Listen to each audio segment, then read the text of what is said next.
Cry Baby, ça vient du film de John Waters. Et donc c'est avec Johnny Depp, c'est un film complètement décalé où on ne comprend pas si c'est sérieux, si c'est du second degré. Et ce côté-là, on aimait bien aussi, ça collait vraiment bien à l'univers des Gormandizer où on rigole tout le temps et on ne se prend pas au sérieux justement. Et donc c'est né de ce film-là en fait. C'est la 6e édition, on fait une année sur 2. Et on a créé ça en fait en revenant d'un événement à Paris organisé par les Loud Mufflers, un car club qui est présent ici de la région parisienne. Et on n'avait jamais fait ce genre d'événement, c'était juste génial, mais c'était leur dernière édition. Et on s'est dit, ouais, mais en fait, il n'y a rien de ce style en France et il faut qu'on fasse quelque chose. Mais à la base, c'était plus une blague, on s'est dit, ok, on essaye, mais on ne connaissait personne. Et ça nous a fait rire de se dire, en fait, on va le faire dans ce petit village qui était un village de notre enfance, où il n'y a rien du tout, il ne se passe jamais rien. Et la blague, c'était, on s'est dit, on va le faire, et un jour, tout le monde viendra ici, et ça sera comme à Paris. Les Gormandizer, le club qui à la base de cet événement avait commencé plusieurs éditions dans ce lieu qui est assez fantastique.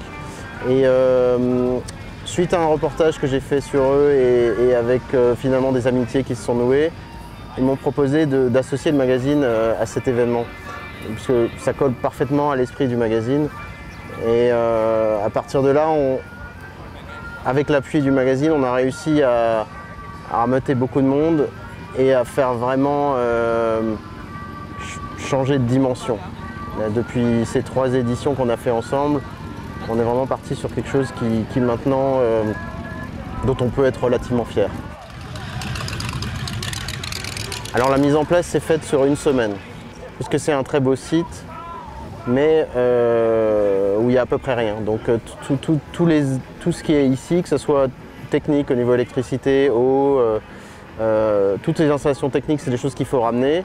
Et ensuite, effectivement, construire ce décor avec l'idée de créer une sorte d'avenue avec des bâtiments, des façades de garages ou de restaurants et mettre de la paille pour toujours rester dans cette espèce d'esprit campagnard vintage.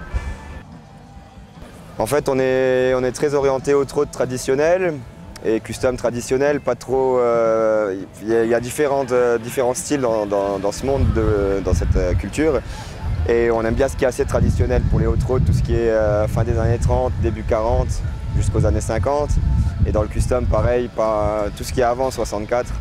Pour nous, c'est ce qui nous plaît, c'est ce qu'on essaie de mettre en avant, parce que dans la plupart des autres meetings, c'est tout confondu au niveau des voitures américaines. Et nous, notre but, c'était de faire un peu différent et de coller vraiment à nos goûts.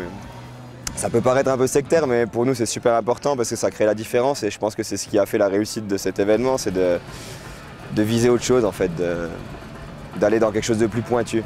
La plupart des voitures qu'on peut voir ici, c'est des voitures qui ont été restaurées, certaines peut-être dans leur jus encore, et beaucoup de voitures qui ont été finalement complètement construites à partir de pièces éparses pour tenter de créer ce qui se faisait à l'époque et en le faisant en respectant un style, une époque, une façon de faire.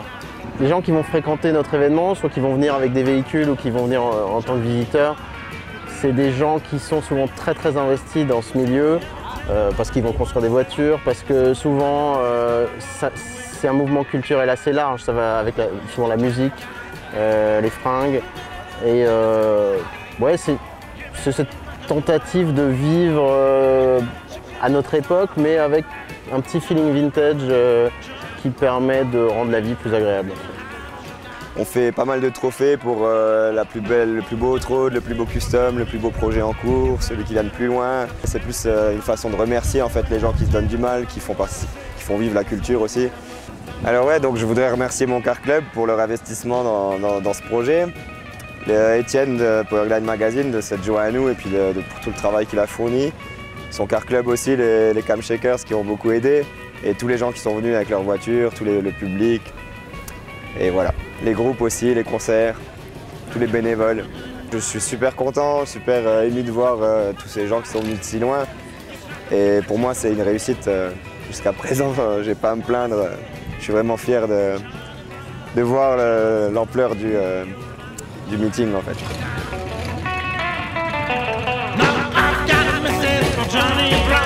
You better tell him to stop messing around, 'cause here we have a tango and a sont les moyens